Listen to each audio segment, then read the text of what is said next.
Muito bem, meus irmãos, vamos olhar a palavra de Deus, 2 Coríntios capítulo 1.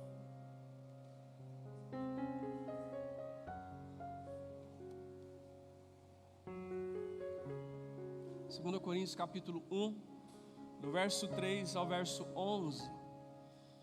Um texto escrito pelo apóstolo Paulo, texto especial que fala ao nosso coração a respeito de duas realidades que todos nós enfrentamos ao longo da nossa vida. Fala sobre tribulação e fala sobre consolação.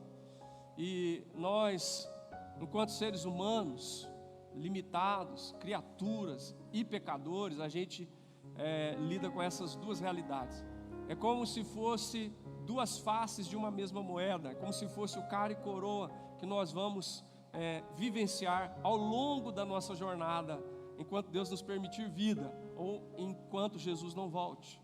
Nós haveremos de enfrentar tribulação e consolação, e essa é um fato, é uma realidade. O apóstolo Paulo conta nesse texto uma experiência pessoal e nos dá algumas instruções importantes para a nossa vida acerca desse assunto. Diz assim a palavra de Deus, 2 Coríntios capítulo 1, do verso 3 ao 11. Bendito seja o Deus e Pai de nosso Senhor Jesus Cristo, o Pai das misericórdias e o Deus de toda consolação. É Ele que nos conforta em toda a nossa tribulação, para podermos consolar os que estiverem em qualquer angústia, com a consolação que nós mesmos fomos contemplados por Deus. Porque assim como os sofrimentos de Cristo se manifestam em grande medida a nosso favor, assim também a nossa consolação transborda por meio de Cristo. Mas, se somos atribulados, é para o vosso conforto e salvação. E se somos confortados, é para o vosso conforto, o qual se torna eficaz, suportando vós com paciência os mesmos sofrimentos que nós também padecemos. A nossa esperança a respeito de vós está firme, sabendo que, como sois participantes dos sofrimentos, assim sereis da consolação. Porque não queremos, irmãos, que ignoreis a natureza da tribulação que nos sobreveio na Ásia, porque foi acima das nossas forças, a ponto de desesperarmos até da própria vida. Contudo, já em nós mesmos tínhamos a sentença de morte, para que não confiemos em nós, e sim no Deus que ressuscita os mortos, o qual nos livrou e livrará de tão grande morte, em quem temos esperado que ainda continuará a livrar-nos, ajudando-nos também vós, com as vossas orações a nosso favor, para que por muitos sejam dadas graças a nosso respeito, pelo benefício que nos foi concedido por meio de muitos. Deus nosso Pai, graças nós te damos, Pai, pela tua palavra. Obrigado, Senhor, pela oportunidade de estarmos aqui. Se nós estamos aqui, nós cremos, ó Pai, não é por acaso, não é coincidência, não é um acidente, não é fortuito, mas é, ó Deus, propósito do Senhor. Está na tua agenda para que cada um de nós aqui estejamos, e também para que cada um dos nossos irmãos estejam acompanhando e cultuando conosco nas suas casas. E assim, como é do teu propósito, como é do teu querer, que o Senhor use desse tempo para falar ao coração dos teus filhos em nome de Jesus. Que o Senhor, ó Pai, rompa todas as barreiras, todo impedimento que porventura exista na mente, no coração, nas emoções ou nas circunstâncias. Que todo impedimento caia diante do Senhor em nome de Jesus. Que a tua palavra encontre lugar certo no nosso coração. Livra-nos, ó Deus, das distrações. Livra-nos, ó Deus, de qualquer atitude indigna e indesejável diante do Senhor da tua palavra. E que o Senhor nos abençoe e que nós sejamos, ó Pai, visitados por essa graça poderosa do alto, no nome de Jesus e para a Tua glória. Amém, Senhor. Amém. Amém. Hoje a nossa palavra é consolo aos que assim precisam. Consolo aos que assim precisam. Nós temos, irmãos, vivido tempos em que nós temos observado todos os acontecimentos à nossa volta, e o que a gente nota é que há muita gente precisando de consolo. São as situações na nossa micro-realidade, são situações na macro-realidade da nossa vida. Nós temos irmãos queridos vivenciando situações de luto, nós temos irmãos queridos vivenciando familiares hospitalizados há quase 30 dias. Nós vivemos familiares, vemos situações de pessoas da nossa igreja com familiares em situação de saúde, né, de completa dependência desses mesmos. Nós vemos situações à nossa volta, como as decorrentes da pandemia, que atingiram muitas pessoas e que clamam por consolo na vida dessas pessoas. São as lutas na dimensão familiar e também na dimensão conjugal e relacional que muitas pessoas viveram. Tragédias, dores, né? Decepções, e que clamam por consolo da parte de Deus, que clamam por uma intervenção da graça do Senhor na vida das pessoas. Tem pessoas vivendo dramas com o esposo, outras vivendo drama com os filhos, outros vivendo dramas, né, inomináveis na vida profissional, e assim por diante. Nós podemos enumerar uma série de situações que nós conhecemos, e não só que nós podemos testemunhar, mas talvez que nós mesmos vivenciamos dentro da nossa casa, na nossa família muitas vezes. Então é tanto na micro-realidade, naquela que faz parte da minha vida particular ou da minha família, como na macro-realidade, que diz respeito à minha comunidade de fé, que diz respeito à minha cidade, o meu país ou o mundo. Você imagina as pessoas da Ucrânia nesse tempo? Você imagina as famílias ucranianas? Você imagina os cristãos ucranianos, né? Os idosos da Ucrânia, né? As pessoas com necessidades especiais. Imagina a situação dessas pessoas. É uma situação que clama por consolo que venha atender essa necessidade que está sendo vivida nesse momento. E toda vez que a gente fala de consolo, está pressuposto um cenário de tribulação. Quando você fala de cura, está pressuposto um cenário de enfermidade, de doença. Então, quando você fala de consolo, significa que nós estamos pressupondo que há um cenário, ou houve um cenário de tribulação. E o apóstolo Paulo dá exatamente para nós um testemunho da tribulação que ele viveu.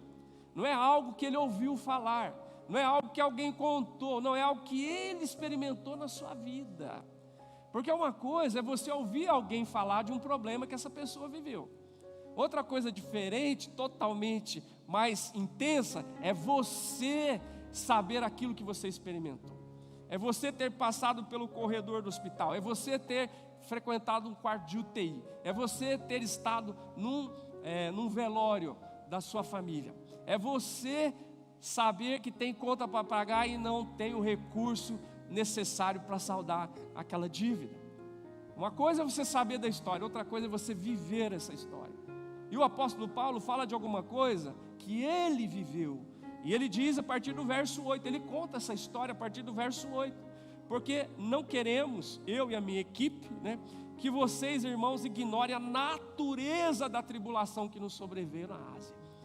Ele vai descrever essa tribulação que ele e a sua equipe, seus companheiros viveram, e ele vai dizer que a tribulação foi tão severa, ele vai dizer assim, que ela foi acima das forças.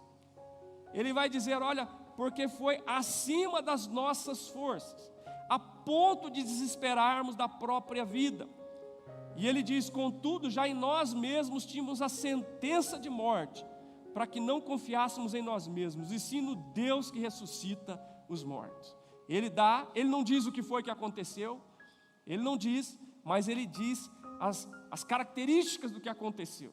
Ele diz, foi além das forças. Ele diz, foi um desespero completo. Ele diz, foi algo que colocou em risco a nossa vida. Sabe, quando você pode descrever o que você já enfrentou, você fala: pastor, eu perdi completamente as forças, eu não tinha força para reagir, não tinha força para dar resposta, eu não sabia o que fazer, eu não tinha a quem recorrer, eu estava completamente perdido, arrasado, sem força. E às vezes, não é só o fato de esvair as nossas forças, como diz o texto, mas de um desespero que toma conta de nós. Quando ele ficou diante daquela situação, ele, um homem experiente, um apóstolo, um pastor, um missionário, um plantador de igrejas, um discípulo de Jesus, acostumado com tribulação, carregava no corpo as marcas de Jesus, como nós falamos aqui na escola dominical, chegaram a reconhecer que não tinha forças, chegaram a reconhecer que chegou um desespero tão grande, tomou conta dele. Não era falta de fé, não era pecado, não era demônio, era simplesmente a humanidade de um homem que serve a Deus e que não é um anjo, que não é um querubim, que não é um serafim, é um ser humano, como eu e você. Então às vezes nós perdemos as forças, às vezes nós desesperamos, e às vezes nós vemos que a nossa vida está em risco. Quando a minha esposa teve um AVC depois de 4 meses de casado, vocês já conhecem essa história, nós vimos ali a vida posta em risco. E para mim, ela, junto com outras pessoas daqui, são indivíduos, Salmo 30. Estava com um pé na cova e outro no sabão. E o Senhor tirou de lá, pela sua graça e misericórdia. E em situações como essa, em que a gente é tomado por esse cenário, em que as forças se esvaem completamente, em que nós entramos em desespero completo diante da situação que nós estamos enfrentando, e que a gente vê a própria vida em risco, a nossa ou de alguém que nós amamos, o que a gente precisa? É de consolo. É de consolo. Essa situação clama por consolo. Essa situação clama por aquilo que vem da parte de Deus do alto. E é isso que nós desejamos, que visite o coração dos irmãos que estão aqui e daqueles que estão em casa e que de repente se identificam completamente com aquilo que nós estamos compartilhando nessa noite. Que Deus possa visitá-los em nome de Jesus, como visitou o apóstolo Paulo. Ele disse assim: é para que a gente não confie em nós mesmos, mas no Deus que ressuscita os mortos. Essas situações são situações limites. Para quê? Para destruir o servo de Deus? Para fazer o servo de Deus blasfemar? Para fazer o servo de Deus se entregar à incredulidade? Não, para que ele aprenda a não confiar em si mesmo, para que ele aprenda a confiar no Senhor. É para isso. Paulo disse: é para que a gente aprendesse a não confiar em nós mesmos, mas no Deus que ressuscita os mortos. E isso, meus amados, é uma pedagogia cotidiana.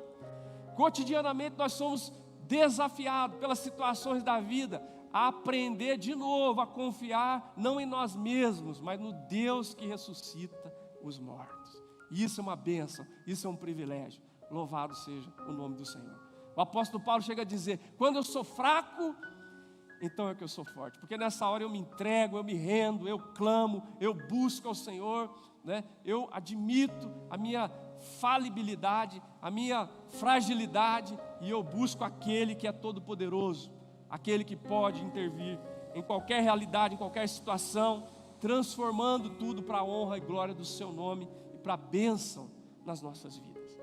Eu queria destacar aqui, fazer com vocês algumas considerações a respeito do que Paulo escreve para nós.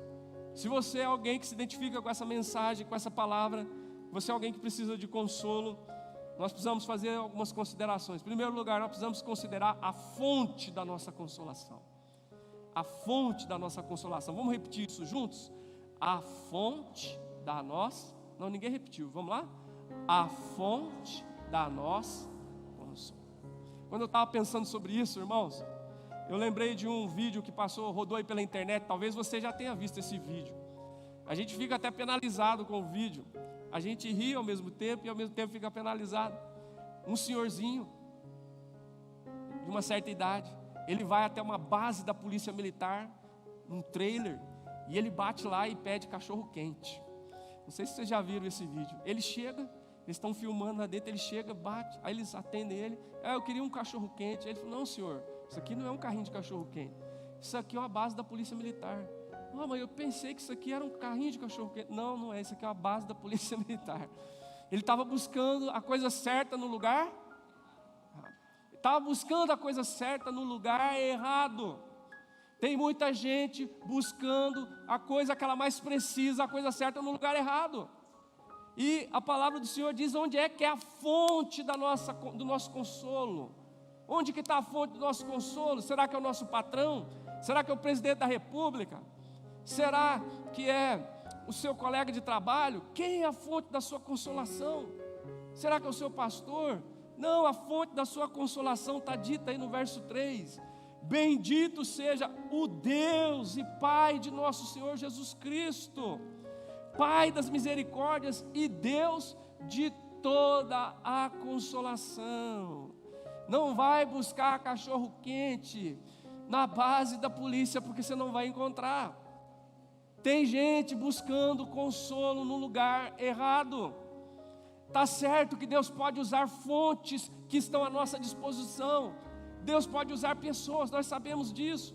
Deus pode usar o médico, o advogado, o professor, o pastor, o irmão, está certo, nós sabemos disso. Mas a fonte de onde toda essa graça necessária vem, é o Deus e Pai de nosso Senhor Jesus Cristo.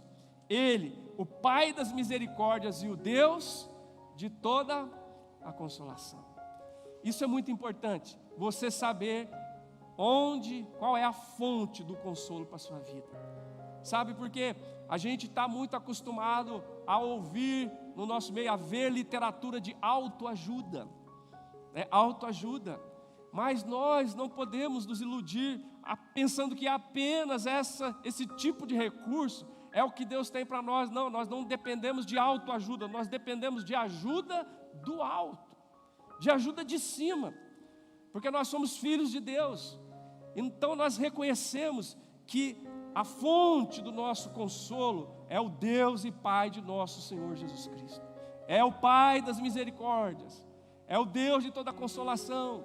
E nós clamamos a Ele, porque somos dependentes dEle, porque reconhecemos Ele. Então dizemos: Pai, o Senhor que é o Deus e Pai de nosso Senhor Jesus Cristo, o Senhor que é o Pai das misericórdias, o Senhor que é o Deus de toda a consolação, dirige-me, ó Pai, guia-me, para que eu receba consolo que me é necessário, da fonte certa, e use quem o Senhor quiser, para a honra e glória do Teu nome, e abre a porta que o Senhor quer abrir, mas eu reconheço que a fonte está em Ti.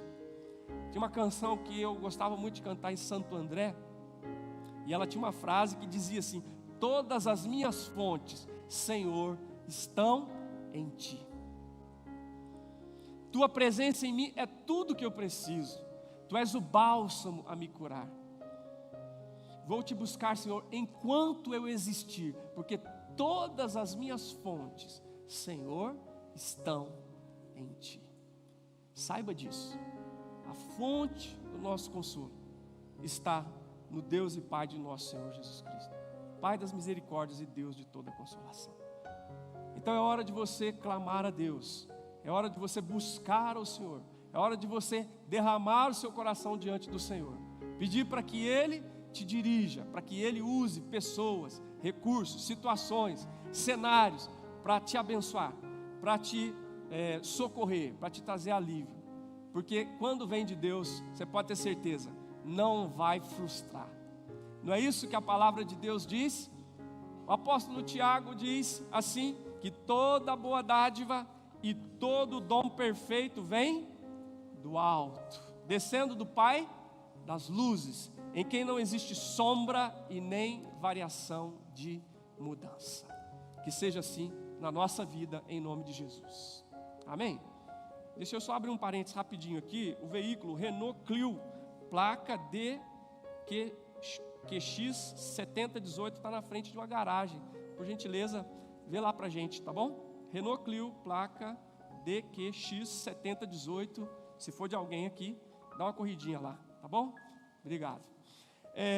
Também, irmãos, a gente precisa considerar, além da fonte do nosso consolo, nós precisamos considerar o propósito do nosso consolo. Qual o propósito? Para que Deus consola a gente? Deus não faz nada sem propósito. Como o apóstolo Paulo diz, eu não fico como que esmurrando no ar, como sem alvo, sem propósito. Não, nós servimos um Deus de propósito. Ele tem propósito, Ele tem objetivo claro nas coisas que Ele faz. E Ele nos consola para que isso seja bênção para nós e para que isso possa ser bênção para a vida de outras pessoas. Deus consola você para que seja bênção para você, mas que a partir de você possa ser bênção para outras pessoas também. Não é para parar em você. O verso 4 diz isso. Diz, é Ele que nos conforta em toda a nossa tribulação. Toda. Isso parece um exagero para nós. Como é possível Deus me consolar em toda a minha tribulação? Porque Deus consola não do jeito que eu acho que devo ser consolado, mas do jeito que eu devo ser consolado. Deus sabe a maneira correta de nos consolar. E às vezes não é do jeito que nós esperamos, com as expectativas que nós temos, mas com os propósitos e com os projetos que Ele tem para a nossa vida. Você veja, o apóstolo Paulo clamou a Deus por 3 vezes, pedindo para Deus tirar o espinho na carne. Ele achava que esse era o jeito mais acertado dele ser consolado. E então, Deus fala com ele, não, eu vou consolar com você, não é tirando o espinho da carne, é derramando a minha graça sobre você. Você vai aprender que a minha graça te basta, porque o meu poder se aperfeiçoa na fraqueza. Então ele aprende uma coisa extraordinária: quando eu sou fraco, eu sou forte. E ele aprende a se gloriar nas fraquezas, nas injúrias, nas perseguições, nas tribulações, porque ele entendeu que Deus, o caminho de Deus não é o nosso caminho, os pensamentos de Deus não são os nossos. Deus trabalha em outra perspectiva, e a gente precisa estar aberto para o trabalhar do Senhor. Então, amados, ele diz aqui, é Ele que nos conforta em toda a nossa tribulação. Pode ter certeza, é para ser bênção para você. Qual o propósito? É para que você receba alívio, receba consolo, receba cura, receba direção de Deus na sua vida, para que você receba alegria, receba alento. É para isso que Deus consola você. Mas não é só para isso, não é só para o seu desfrute, não é só para o seu benefício, é para que isso reverbere para a vida de outras pessoas. Então ele diz na sequência, para podermos consolar os que estiverem em qualquer angústia, com a mesma consolação que nós mesmos fomos contemplados por Deus. Então veja que coisa surpreendente. Qual é o propósito do nosso consolo? É nos abençoar e abençoar outras pessoas. É abençoar você e a partir de você abençoar seu esposo, abençoar sua esposa, abençoar seu pai, abençoar sua mãe, abençoar seu colega de trabalho, abençoar seu vizinho, abençoar sua filha, abençoar alguém outro que não só você. Porque quem tem relacionamento com Deus não pode jamais viver nessa dinâmica do eu comigo para mim mesmo e ponto. Eu comigo e o meu umbigo. Isso não existe para quem é filho de Deus. Porque Deus, sendo quem Ele é, Ele derramou, Ele repartiu, Ele compartilhou conosco. E é assim que Ele quer que nós vivamos. Então olha que propósito extraordinário. É para ser bênção para você, para te curar, para te aliviar, para te renovar, para te fortalecer, certo? Para você viver uma experiência nova com Deus, mas é para que a partir de você outras vidas sejam igualmente abençoadas. Quando alguém fala comigo, pastor, eu estou com cólica renal, eu entendo bem, me compadeço na hora, porque eu já tive cólicas renais de rolar no chão, eu sei. A uma certa noite lá em Santo André, fui socorrido por um irmão, esperando ele chegar com o seu carro para levar até o pronto-socorro. Na garagem que fazia frente com a minha casa, eu não tinha posição, eu deitava no chão e rolava. Quando ele chegou, levou até o pronto-socorro, sentei na maca, naquele desespero. O sujeito que me atendeu, com muito carinho, com muita delicadeza, fez assim nas minhas costas. Pá! A irmã Neuza sentiu até a dor ali, ó. Aí eu dei aquele grito, ele falou, é cólica renal mesmo, né? É cólica renal mesmo. Então você veja, você que já passou por certas coisas, você se identifica com quem sofre, você se solidariza com quem sofre. Alguém que perdeu um ente querido num acidente trágico, você se sensibiliza com aquela pessoa. Alguém que lida com câncer, você que já teve, você se sensibiliza com aquela pessoa. Alguém que viveu uma tragédia no seu casamento, você se sensibiliza quando você viveu aquilo. E se você foi visitado pela graça de Deus, se você recebeu consolo, é para que você seja um canal de consolo na vida de outra pessoa. E se você ainda não recebeu, você está aqui hoje à noite para ser visitado por esse consolo, em nome de Jesus, ou aí na sua casa onde você está, para que isso seja uma experiência real e especial e pessoal com você, e possa se tornar real e pessoal para outra pessoa, em nome de Jesus. Deus é maravilhoso, Ele não faz nada de qualquer jeito, né? Ele faz as coisas com propósito. Eu ficava pensando, o ferro de passar roupa, sabe, o ferro de passar roupa, né? A gente que não é experiente, nada é por acaso, entende, irmão? Nada é por acaso, é que você não sabe para que é, né? O ferro de passar roupa tem aquele buraquinho assim, bem na ponta, né? E eu pensava, mas para que isso, gente? Por que fizeram isso? É para o botão entrar e passar ali. Tem propósito.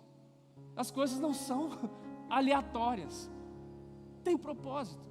E principalmente nesse bichinho aqui, né, que ele não sabe mexer direito, tem um monte de coisa desenhada para lá e para cá, e eu não sei mexer. Aí às vezes eu falo para o João, mas como é que é isso aqui? Não, pai, tá vendo esse negócio aqui? É para isso. Descobriu. A nossa fonte de consolo é o Senhor, e o propósito para o qual Ele nos consola é para isso, para ser bênção para nós, para responder à nossa necessidade, é para que seja bênção para outras pessoas. Quando você entende isso, faz toda a diferença, porque você vai agradecer a Deus pelo consolo que você recebe, e você vai ficar atento para ser consolo na vida de outras pessoas, em nome de Jesus. Então às vezes você tem uma cicatriz, como eu tenho uma aqui no braço, você fala, mas por que Deus deixou eu viver essa cicatriz? Para você viver a experiência de consolo, e para você ser bênção na vida de quem vai chegar perto de você com cicatriz, com dor, quebrado, moído, sofrido, triste, arrebentado. Você vai ser resposta de Deus para essa pessoa, no nome de Jesus e para a glória do Senhor. Amém? Que seja assim. Outra questão que nós precisamos considerar, primeiro a fonte do nosso consolo, também o propósito do nosso consolo, e também a certeza do nosso consolo. Por que nós temos certeza? Primeiro que Ele disse que Deus consola em toda a nossa tribulação, Ele disse. Então não sou eu que estou prometendo nada para vocês, é a palavra de Deus que diz. E a autoridade do que eu digo não está na minha palavra, está na palavra do Senhor. Agora, para ter mais convicção acerca disso, o verso de número 5 diz assim: porque assim como os sofrimentos de Cristo se manifestam em grande medida a nosso favor, foi isso que aconteceu, o sofrimento de Cristo na cruz, sua morte, as chicotadas que Ele levou, tudo aquilo que Ele sofreu, descrito em cenas cruentas no filme do Mel Gibson, né? Quem teve coragem de assistir aquilo, chicoteado com aquele chicote com pontas, com ossos que rasgavam a carne, né? Aquela coroa de espinho, carregar a cruz, ser pregado no madeiro, naquela cruz. Quer dizer, assim como os sofrimentos de Cristo se manifestam a nosso favor, a meu favor, a teu favor, ao favor de cada um de nós, os sofrimentos dele foi a nosso favor. Por causa da sua morte nós temos redenção, nós temos perdão, nós temos comunhão, nós temos vida eterna, nós vencemos a morte, Satanás, o inferno, o nosso pecado. É por causa dos sofrimentos de Cristo que foi a nosso favor. Ele diz, assim também, a nossa consolação transborda por meio de Cristo. Não é por meio do pastor, não é por causa do pastor, é por causa de Cristo. Por que eu tenho certeza de que isso se cumpre, que isso é real, que isso é verdadeiro? Porque a palavra de Deus promete e vem por meio de Jesus, vem por meio do Filho de Deus, vem por meio daquele que se fez carne e habitou entre nós e revelou a glória do Pai. Entende? Veio por meio do Senhor Jesus. O consolo vem por essa via, né? Essa via infalível. Você sabe que às vezes, a gente estava comentando outro dia, o sistema de saúde do nosso país é uma beleza, Você entra às vezes para pleitear um exame no SUS, por exemplo, né? E aí você precisa, às vezes, uma cirurgia de emergência. E eu sei que aconteceu o caso de uma pessoa que nos foi contado, que depois de não sei quanto tempo, anos, chegou a resposta: olha, saiu o resultado, pode ir fazer o exame. A pessoa tinha morrido. A pessoa tinha morrido. E quando eu precisava fazer cirurgia, os irmãos lembram? Eu fui até Alfenas consultar um médico lá. Ele falou: a sua situação é grave, menino. Porque eu já tinha feito aqui, né? Polipose nasal, tinha enchido toda a cavidade nasal e estava saindo para fora. Os irmãos não tiveram o desprazer de ver nada disso, porque eu escondia, né? Mas ela saía para fora. E o médico aqui falou comigo: otorrino, isso aí é cirurgia, não tem o que fazer. Fomos pleitear lá em Alfenas. Chegou lá, o sujeito olhou e falou: 4 anos na fila esperando para sair cirurgia, porque tem um monte de gente na sua frente. Você já pensou alguém que espera consolo por essa via, sabendo que ele vai esperar e que talvez ele morre e o consolo não chega, a resposta não chega, porque essa via, ela é completamente péssima, ruim, horrível. Mas a nossa via de consolo não é SUS.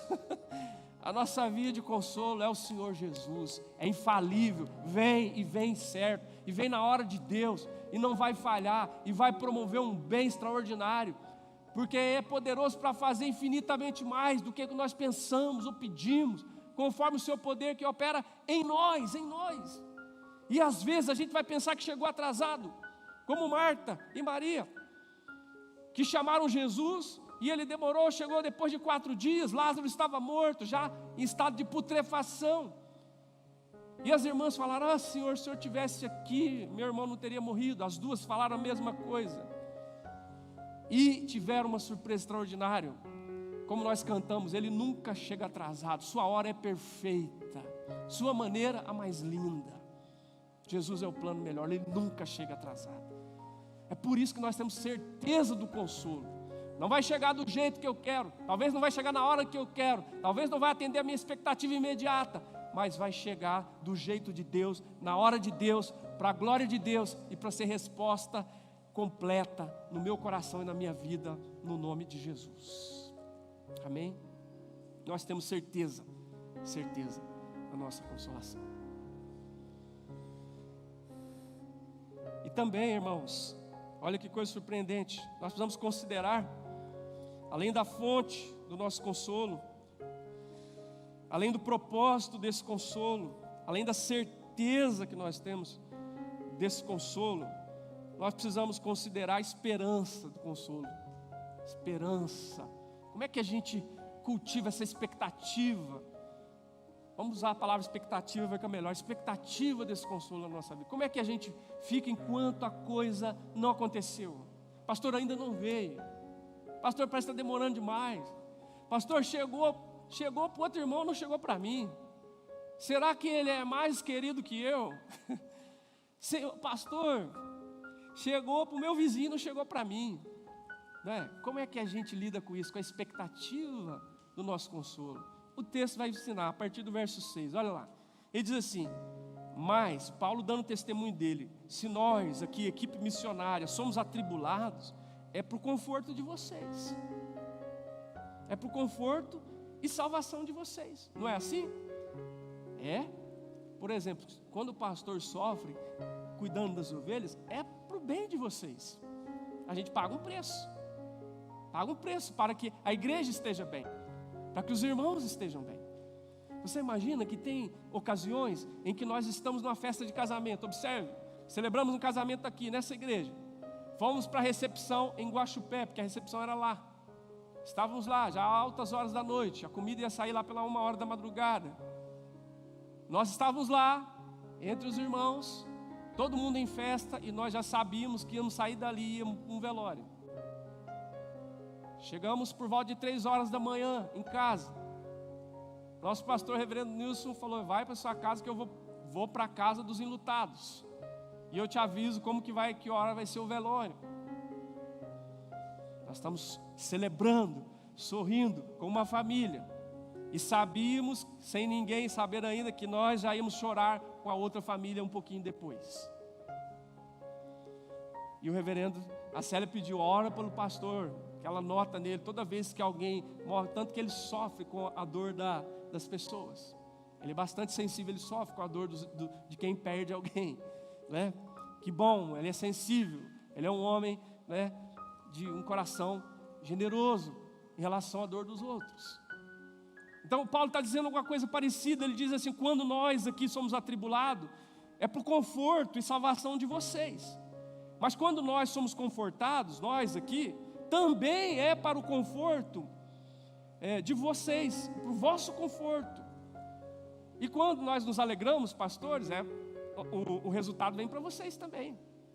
Quando o pastor ganha presente, quando o pastor está bem, é bênção para a igreja também. Aleluia, louvado seja o nome do Senhor. Tá certo? Agora olha só a nossa parte. O qual se torna eficaz agora para vocês, suportando vós com... O texto não está aparecendo lá não, né? Suportando vós com paciência os mesmos sofrimentos que nós também padecemos. É o versículo de número 6. Então, a nossa expectativa tem que ser cultivada com paciência. Como é que você cultiva a expectativa do consolo? Com paciência. Rega isso com paciência. Paciência. Tá? Olha só. Quando é que se torna eficaz isso na vida de vocês? Quando a gente suporta com paciência os mesmos sofrimentos que também nós padecemos. Então isso é muito importante. Nós cultivamos essa expectativa de que nós estamos na fonte certa, que nós entendemos o propósito do nosso consolo, que ele é certo porque ele vem por meio de Jesus. E então nós cultivamos isso com paciência. Nós regamos com paciência. De manhã, de tarde, de noite, essa semana, semana que vem, até que chegue. Como diz o apóstolo Tiago, como agricultor que espera com paciência para que venha o fruto no tempo certo. A paciência é uma virtude e ela é gerada em nós pelo Espírito Santo. A palavra de Deus diz que o fruto do Espírito é amor, alegria, paz, longanimidade, que também é traduzido por paciência, né? Benignidade, mansidão e domínio próprio. Então, Senhor, nós queremos cultivar essa expectativa com paciência, não com reclamação, não com murmuração, não com descontentamento, não com irritabilidade, descontando no marido, na mulher, no filho, no cachorro, no irmão da igreja, no pastor. Não, nós sabemos que o Senhor tem o jeito certo de fazer as coisas, e nós confiamos que acontecerá no tempo seu, para a glória do teu nome. Então nós vamos cultivar isso com paciência, nós vamos regar isso com paciência, no nome de Jesus, amém? Joga a paciência aí, rega essa plantinha, e Deus vai te surpreender.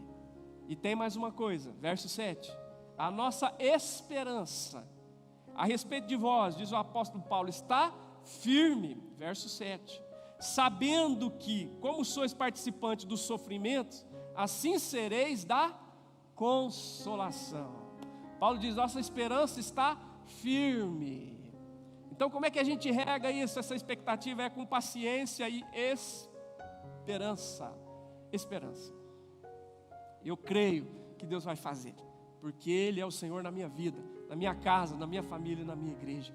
Eu tenho esperança, certo? Ele diz, nossa esperança está firme, porque nós sabemos que assim como você participa das lutas, dos perrengues, vocês vão participar da consolação também. Amém, louvado seja o nome do Senhor, né? Você participa das lutas, dos perrengues, das tribulações. Você tem dificuldade, mas vai participar da bênção, vai participar da resposta, vai participar da vitória, vai participar do consolo também, em nome de Jesus e para a glória do Senhor. Amém? É por isso, irmãos, que a gente tem essa disposição de paciência e de esperança e paciência, por causa da palavra de Deus, o testemunho do apóstolo Paulo. Então, se você se identifica com a palavra dessa noite, eu queria que você deixasse isso no seu coração. Considere a fonte do seu consolo. Considere o propósito desse consolo em relação a que Deus quer fazer na tua vida, tá? Considera também a certeza desse consolo, que não vem de mim, mas vem da palavra através de Jesus. E considera essa expectativa, cultiva ela dessa maneira, cultiva ela assim, com paciência e com esperança, no nome de Jesus. E sabe o que vai acontecer? Você vai poder dar testemunho como o apóstolo Paulo, no versículo 9, ele diz, contudo, versículo 10, melhor dizendo, ele diz, o qual, falando de Deus, nos livrou, nos livrará de tão grande morte, em quem temos esperado que ainda continuará a livrar-nos. É o testemunho dele. Ele nos livrou, está nos livrando e nos livrará de tal perigo de morte. Por quê? Porque é isso o testemunho que ele poderia dar. Não foi algo que ele ouviu falar, foi algo que ele viveu, que ele experimentou. Que seja assim na nossa vida, em nome de Jesus e para a glória do Senhor. Amém?